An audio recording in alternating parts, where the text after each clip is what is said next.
Good morning, class. Today we are continuing the chapter 5 challenges and restoration of the Congress system. Page number 85 तक कल हमारे first video में cover हो गया था. आज हम स्टार्ट कर रहे हैं page number 86 fourth general election 1967. Fourth general election 1967. देखिए बच्चों, हमारे जो फर्स्ट जनरल इलेक्शन हुए थे वो हुए थे 1952 में, सेकंड हुए 1957 में, थर्ड हुए 1962 में एंड फोर्थ जो है 1967 में. लेकिन फर्स्ट जो 3 जनरल इलेक्शन हमारी कंट्री में हुए थे वो नेहरू जी की सुपरविजन में हुए थे. ये फर्स्ट इलेक्शन थे जो नेहरू जी की एब्सेंस में देश में हो रहे थे. और यहाँ पर अब कांग्रेस के सामने एक चैलेंज था कि वो क्या वही मेजोरिटी अचीव करती है या नहीं. ये इंदिरा गांधी के लिए एक बहुत बिग चैलेंज था कि उन्हें अपने फादर की जो पोजीशन है, फादर की जो मेजोरिटी है वो उन्हें मेंटेन रखनी थी. तो हम देखते हैं कि वो कहाँ तक सक्सेसफुल हुई. The year 1967 to considered a landmark year in India's political and electoral history. In chapter 2 and you read without how the Congress party was the dominant political force throughout the country from 1952 onwards. This trend was to undergo significant changes with the 1967 election. कि 47 से 52 तक तो country में अंतरिम government रही है, लेकिन 52 से लेकर 1967 तक जो कांग्रेस है वो एक डोमिनेंट पार्टी रही है कि पूरी कंट्री में, सेंटर में और एज वेल एज सारे स्टेट्स में उसकी ही गवर्नमेंट रही है. तो 1967 में ये जो उनका जो नेट था, उनका ये जो मैजिक था वो किस तरह से अफेक्ट हुआ वो देखते हैं. Context of the elections. अब हम इलेक्शन की बात करते हैं. In the year heading up of the fourth general election the country witness major challenges. इसमें जो कंट्री को है ना मेजर चैलेंजेस का सामना करना पड़ा.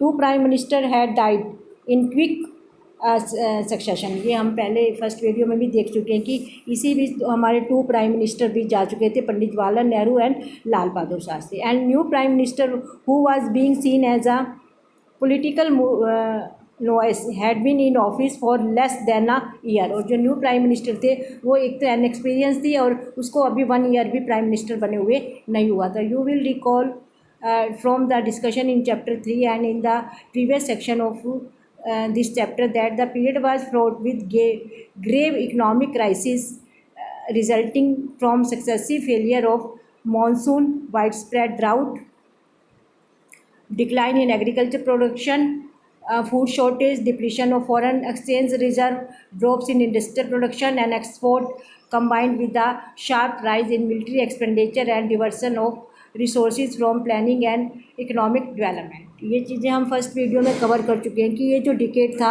60s का, ये डिकेड हमारे लिए सबसे ज़्यादा डेंजरस डिकेड था. बिकॉज हमारे 2 प्राइम मिनिस्टर की इसमें यहाँ सडनली डेथ हो गई, यहाँ 2 वॉर हो गई हमारे साथ, चाइना के साथ और पाकिस्तान के साथ. मॉनसून हमारा यहाँ पर फेल हो गया जिसके कारण हमारे फूड क्राइसिस क्रिएट हो गया, हमारी जो करेंसी है वो भी डिक्लाइन हो गई.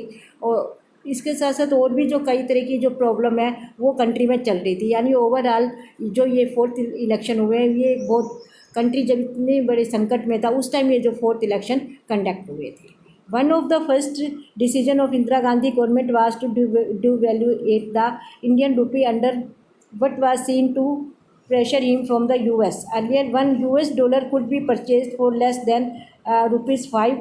After devaluation, it cost more than ₹7. आज ये जो वैल्यू है ये 75 के अराउंड चल रही है, लेकिन ये 1967 में उस टाइम डॉलर रुपीज़ के कंपैरिजन में फाइव रुपीज़ का था. लेकिन उसके बाद जब इकोनॉमिक क्राइसिस के कारण इंदिरा गांधी ने जब उसको वैल्यूएट किया तो उसकी जो रेट है वो ₹7 हो गई. यानी कि $1 ₹7 के इक्विवेलेंट हो गया.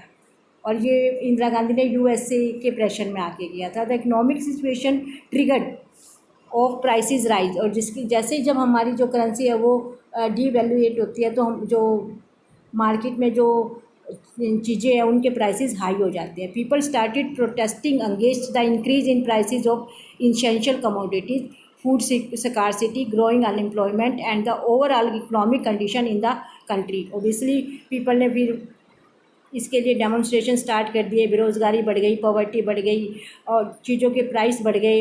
ओवरऑल जो इकोनॉमिक कंडीशन है वो बहुत ज़्यादा पुअर हो गई थी। Bandh and hartals were called frequently across the country. चारों तरफ स्ट्राइक, चारों तरफ बंद स्टार्ट हो गया। The government saw the protest as a law and order problem, not as to expression of people's problem. Government ने क्या किया, problem saw the protest, government saw the protest and order problem not as expression of people's problem. This further increased public bitterness and reinforced popular unrest. Government ने उसको people की जो problem समझकर उसको handle नहीं किया और बाद में ये पीपल के लिए और भी ज़्यादा बिटरनेस का रीज़न बन गया और इसके लिए फिर और भी ज़्यादा जो पॉपुलर अनरेस्ट है वो भी हुआ। नेक्स्ट है बच्चों, the communist and the socialist party launched struggles for greater. ये देखो, ये ओपोजिशन पार्टी थी बच्चों, जो कम्युनिस्ट और जो सोशलिस्ट पार्टी थी उन्होंने भी ये जो मूवमेंट है उसमें पार्टिसिपेट किया।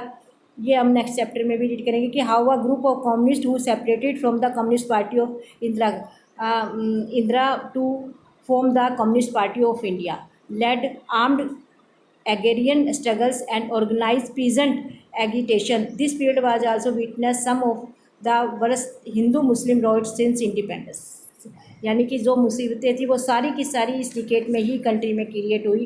ये कम्युनिस्ट पार्टी थी जो हमारी सेकंड ओल्डेस्ट पार्टी है कंट्री की, जिसकी फॉर्मेशन 1924 में ब्रिटिश टाइम में हुई थी। वो भी इस टाइम स्पिल्ट हो गया और CPIM के नाम से एक जो नई पार्टी बन गई। इसके लिए हम नेक्स्ट जो चैप्टर आएगा उसमें हम इसको रीड करेंगे कि वो जो स्पिल्ट है वो क्यों हुआ और कैसे हुआ। और एज वेल एज हिंदू मुस्लिम जो रोइट्स है जो इंडिपेंडेंस के टाइम भी ज़्यादा जो पार्टीशन के टाइम हुए थे वो भी अब दोबारा से शुरू हो गए। तो ऑल ओवर हम कह सकते हैं कि इस टाइम इंडिया एक बहुत बड़े क्राइसिस से गुजरा था, social crisis, economic crisis, political crisis. और ऐसे टाइम में 1967 में हमारे जो 4th जनरल इलेक्शन कंडक्ट हुए और उसमें हमारे जो एक्सपीरियंस जो प्राइम मिनिस्टर थे वो भी नहीं थे। जो प्राइम मिनिस्टर थे उनको बहुत कम टाइम हुआ था प्राइम मिनिस्टर बने हुए और उनको इतना एक्सपीरियंस भी नहीं था। नेक्स्ट है non Congressism. This situation could not have remained isolation from party politics in the country. लेकिन इस सिचुएशन में भी जो पार्टी की जो पॉलिटिक्स चलती है वो ख़त्म नहीं हुई, वो कंटिन्यू रही है। हमारी डेमोक्रेसी का एक डिसएडवांटेज है बच्चों कि कंट्री चाहे क्राइसिस में है लेकिन जो पार्टी है वो अपनी पॉलिटिक्स को जीतने के लिए, इलेक्शन को जीतने के लिए कंटिन्यू रखती है। Opposition parties were in the forefront of organising public interest और प्रेशराइंग द गवर्नमेंट। जो अपोजिशन पार्टी थी वो बिल्कुल गवर्नमेंट के सामने आकर खड़ी होगी और गवर्नमेंट को प्रेशराइज कर रही थी कि इसलिए कि जो पीपल की डिमांड है उसको सुना जाए। Parties oppose to Congress realise that the division of their vote kept the Congress in power. और वो कांग्रेस को रियलाइज़ करवा रही थी कि जो अगर कांग्रेस का जो के लिए जो वोट का जो डिवीज़न होगा वो कांग्रेस को पावर से दूर भी रख सकता है। दस parties that were entirely different and disparate in their programs and ideology got together to form anti-Congress front in some states and entered into electoral adjustment of sharing seats in other। ये भी democracy का एक disadvantage है कि जो opposition party है वो state में अपनी जो सीट का जो है ना जो शेयरिंग है वो उन्होंने करना स्टार्ट कर दिया अपनी गवर्नमेंट बनाने के लिए। जो पार्टी में जो अलायंस है वो बनने स्टार्ट हो गई। They felt that the next inexperience of Indira Gandhi and to internal factionalism within the Congress provided them an opportunity to topple the Congress। उनको लगा कि अब जो इंदिरा गांधी इनएक्सपीरियंस है और उनके पार्टी के अंदर भी इनफैक्शनलिज्म चल रहा है तो इसका ये फ़ायदा उठाकर वो खुद अपनी पावर में आ सकते हैं। The socialist leader Ram Manohar Lohia gave this strategy the name non Congressism. और जो राम मनोहर लोहिया है उन्होंने इस स्ट्रेटेजी का नाम दिया non Congressism. He also produce a theoretical argument that its defense Congress rule was undemocratic and opposed to the interest of ordinary poor people। उन्होंने ये आर्गूमेंट दिया कि जो कांग्रेस का रूल है वो अनडेमोक्रेटिक है, यानी कि वो डेमोक्रेसी के अकॉर्डिंग नहीं चल रहा है और वो पुअर पीपल के अगेंस्ट में चल रहा है। Therefore, the coming together of the non-Congress party was necessary for reclaiming democracy for the people. और वो जो नॉन कांग्रेस जो पार्टी थी, अपोजिशन पार्टी थी, वो सब क्लेम कर रही थी पीपल के सामने कि अगर उनके पास पावर आती है तो वो एक डेमोक्रेटिक गवर्नमेंट को चलाएंगे। कांग्रेस पार्टी जो कंट्री को रन कर रही है वो नॉन डेमोक्रेटिक वे से रन कर रही है। ओके स्टूडेंट, यहाँ तक आई थिंक आपको डेमोक्रेसी के बारे में भी समझ आ गया होगा कि डेमोक्रेसी के क्या क्या डिसएडवांटेज हो सकते हैं। अब नेक्स्ट पॉइंट है electoral verdict. Electoral verdict page number है बच्चों 88। It was in the contest of heightened popular discontent and the polarization of political forces that the fourth general election into the Lok Sabha and state assemblies were held in February 1967। उस time जो election थे वो बच्चों central government के लिए और state government के लिए कंडक्ट हुए थे फरवरी 1967 में। The Congress was facing the electorate for the first time without Nehru. Congress के लिए ये थी प्रॉब्लम कि वो फर्स्ट टाइम को नेहरू के बिना जो है इलेक्शन लड़ रही थी। The result resulted the Congress at both the national and state level. दोनों कांग्रेस को दोनों ही जगह अपनी परफॉर्मेंस अचीव करनी थी। मैंने contemporary political observers describe the election result as a political earthquake. जो पॉलिटिकल ऑब्जर्वर होते हैं उन्होंने ये डिस्क्राइब किया कि अब की बार जो रिजल्ट आएंगे वो पॉलिटिकल अर्थक्वेक होगा। The Congress did manage to get a majority in the Lok Sabha. Congress ने भी काफ़ी मैनेज किया कि वो लोकसभा में मेजोरिटी को अचीव करे, but with its lowest tally of seats the share of votes since 1952। लेकिन 1952 में जितनी मेजोरिटी कांग्रेस को मिली थी उसके कंपैरिजन में अब बहुत कम वोट मिले कांग्रेस को। Half the minister of Indira Gandhi cabinet were defeated. उसमें से जो आधे से ज़्यादा जो मिनिस्टर थे गांधी जी के इंदिरा गांधी की कैबिनेट में वो हार गए थे। The political stalwarts who lost in their constituencies included. देखो कांग्रेस के कितने जो पॉपुलर लीडर थे जो इलेक्शन हार गए 1967 में। वो के कामराज जो कि तमिलनाडु से वो इलेक्शन हार गए थे, जो कि कांग्रेस पार्टी के बहुत सालों तक प्रेसिडेंट रहे थे।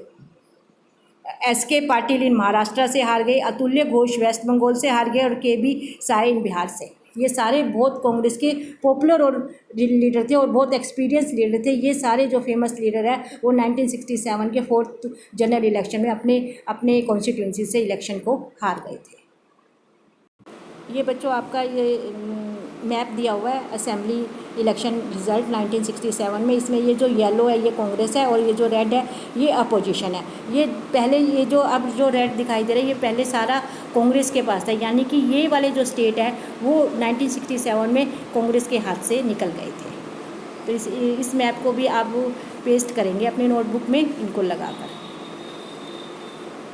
जो नेक्स्ट टॉपिक है बच्चों इसमें आपका इसमें एक बात और है बच्चों की यहीं से एक कोalition गवर्नमेंट स्टार्ट हुई है। 1967 से पहले कांग्रेस को कभी भी इस सिचुएशन का सामना नहीं करना पड़ा कि उसको कहीं ऐसे कम वोट मिले हो कि उसको किसी अदर पार्टी के साथ कोalition करना पड़ा हो। लेकिन 1967 में उसको कई स्टेट में कोalition गवर्नमेंट बनानी पड़ी।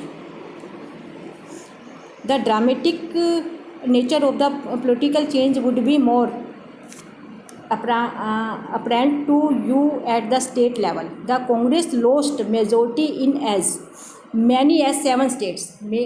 7 स्टेट में कांग्रेस ने जो मेजोरिटी को लॉस्ट कर दिया। इन 2 other states elections prevented in forming a government. These 9 states where the Congress lost power were spread across the country. कौन कौन से थे वो 9 स्टेट? पंजाब, हरियाणा, उत्तर प्रदेश, मध्य प्रदेश, बिहार, वेस्ट बंगाल, उड़ीसा, मद्रास एंड केरला। अब आप देखिए 9 के 9 स्टेट प्रोमिनेंट स्टेट है और इन 9 स्टेट में कांग्रेस के हाथ से जो पावर है वो निकल गई थी। In Madras state now called Tamil Nadu national party. आज साउथ में बच्चों और कोई जो ये नेशनल पार्टी है वो कभी आने की सोच भी नहीं सकती, लेकिन कांग्रेस के टाइम नेहरू जी के टाइम साउथ में भी कांग्रेस पार्टी ही हमेशा पावर में आती थी। और फर्स्ट टाइम अब जो मद्रास में है वहाँ की जो रीजनल पार्टी थी DMK द्रविड़ मुनेत्र कांजीगम, ये जो DMK पार्टी है, came to power by securing a clear majority. The DMK won power after having led a massive and anti-Hindi agitation by students against the central on the issue of the non-Congress party had secured a majority of its own in any state. यानी कि एक पहली ऐसी regional party थी जो अपने दम पर स्टेट में उसने क्लियर मेजोरिटी से गवर्नमेंट बनाई थी. In the other 8 states कोalition government consisting of different could take a train from Delhi to Howrah and note pass through a single Congress rule state. यानी इन 8 स्टेट में कोई भी ऐसा स्टेट नहीं था जहाँ पर कांग्रेस पार्टी इंडिविजुअल रूल कर रही हो. It was a strange feeling for those who were use to seeing the Congress in power, so was the domination of the Congress over. ये उनके लिए बहुत स्ट्रेंज था, जो ये सोचते थे कि जो यही इमेजिन करते थे कि कांग्रेस पार्टी ही पावर में रहेगी. तो क्या अब कांग्रेस का जो पावर का जो पीरियड था वो ओवर हो गया था? नहीं. अब इसको हम आगे देखेंगे कि इंदिरा गांधी ने इसको फिर से कैसे अचीव किया, उसने किस किस फ्रंट पर क्या क्या स्ट्रगल किया. नेक्स्ट आपका ये टॉपिक है कोalition. जैसे मैंने अभी आपको बताया ना, 1967 से पहले इंडिया में कोई भी कोalition गवर्नमेंट नहीं थी और 1967 के इलेक्शन के बाद कोalition जो गवर्नमेंट की स्टार्टिंग हो गई. द इलेक्शंस ऑफ 1967, ये बच्चों हम पेज नंबर 90 रीड कर रहे हैं. Election of 1967 brought into picture the phenomena of coalition. Since no, ये बच्चों लाइन अंडरलाइन करनी है कि इलेक्शन ही 67 का इलेक्शन ही ये फिनोमिना क्रिएट किया इलेक्शन ने, कि कोalition गवर्नमेंट का फिनोमिना क्रिएट किया. Since no single party had vote majority, various non-Congress parties came together to form joint legislative parties called संयुक्त विधायक दल. ये संयुक्त विधायक दल यानी अपोजिशन ने मिलकर अपनी एक पार्टी बना ली, उसको संयुक्त विधायक दल बोला जा रहा है. That is why this government came to be described as SVD, Samyukta Vidhayak Dal government. In most of these cases the coalition partners were ideologically incongruent. The SVD government in Bihar, for example, included the 2 socialist party. जैसे बिहार में 2 socialist party ने मिलकर government बनाई थी, SSP and PSP, socialist Samajwadi party और public Samajwadi party, along with the CPI on the left and Jan Sangh on the right.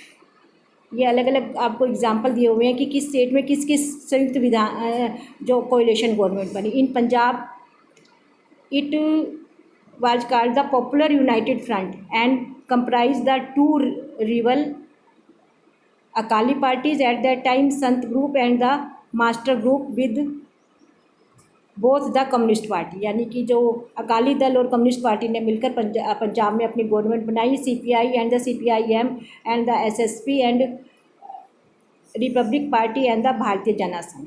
ये सारी उस टाइम की रीजनल पार्टी के नेम है और इन्होंने किस तरह से अलग अलग स्टेट में किस तरह से कोalition गवर्नमेंट बनाई है, ये इस पैराग्राफ में कोalition में आपको ये बताया गया है. ये देखिए, इसके अंदर एक आपका कार्टून भी ये इसी को शो कर रहा है कि सारी पार्टी ने मिलकर किस तरह से अलग अलग स्टेट में अपना रूल किया. ओके स्टूडेंट, नेक्स्ट आपका जो पेज है वो है 91 डिफेक्शन का मीन्स होता है दल बदल. अब ये कोalition के साथ ही दल बदल जो है वो भी स्टार्ट हो गया. इसमें एक स्टोरी भी है आपके आयाराम गयाराम, ये भी आप रीड करेंगे, काफ़ी इंटरेस्टिंग है आपके लिए. ये कि डेमोक्रेसी को समझने के लिए ये चीज़ बहुत ज़रूरी है आपके लिए. डिफेक्शन में क्या है? Another important feature of the politics after 1967 election was the role played by defections in the making and unmaking of governments in the states. एक तो फर्स्ट फीचर हो गया 1967 के इलेक्शन का कोalition गवर्नमेंट. सेकंड हो गया डिफेक्शन. डिफेक्शन का means है कि जो मिनिस्टर थे, जैसे किसी पार्टी से के टिकट पर वो इलेक्शन जीतने के बाद वो अपनी पार्टी चेंज कर लेते थे, तो उसकी गवर्नमेंट बन जाती थी, उसकी वो गवर्नमेंट गिर जाती थी. क्योंकि डेमोक्रेसी आप जानते हैं वो क्या है, it is a game of number.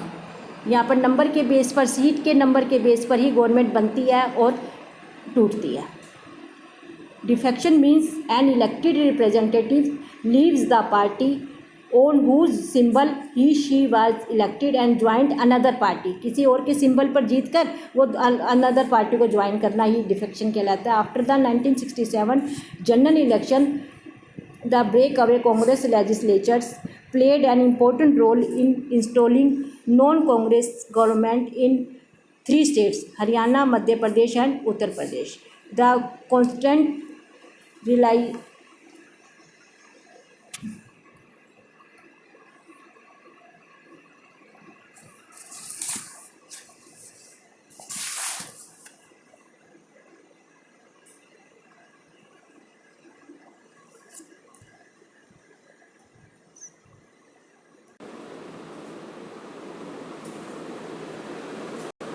आज बच्चों इस चैप्टर में इस वीडियो में यहीं तक। नेक्स्ट जो वीडियो है वो हम कल स्टार्ट करेंगे स्पिल्ट इन कांग्रेस से। आज आप ये वीडियो सुनने के बाद उसके बाद इन पेजेस को रीड भी करेंगे, इससे आपकी नॉलेज भी इंक्रीज होगी और ये कॉन्सेप्ट भी क्लियर होगा। उसके बाद जब हम next chapter next pages next topic है स्पिल्ट इन द कांग्रेस की। जिस तरह से CPI में यानी कम्युनिस्ट पार्टी में स्पिल्ट हुआ था, इसी तरह कांग्रेस में भी स्पिल्ट हुआ था। वो क्यों हुआ था और कैसे हुआ था वो हम कल के वीडियो में एक्सप्लेन करेंगे। ये हमारे सारे 1967 के इलेक्शन के कॉन्सिक्वेंसेज है। First consequences कोalition government, second defection और थर्ड स्पिल्ट इन कांग्रेस। ठीक है स्टूडेंट, ये हम कल डिस्कस करेंगे। आज बस इतना ही।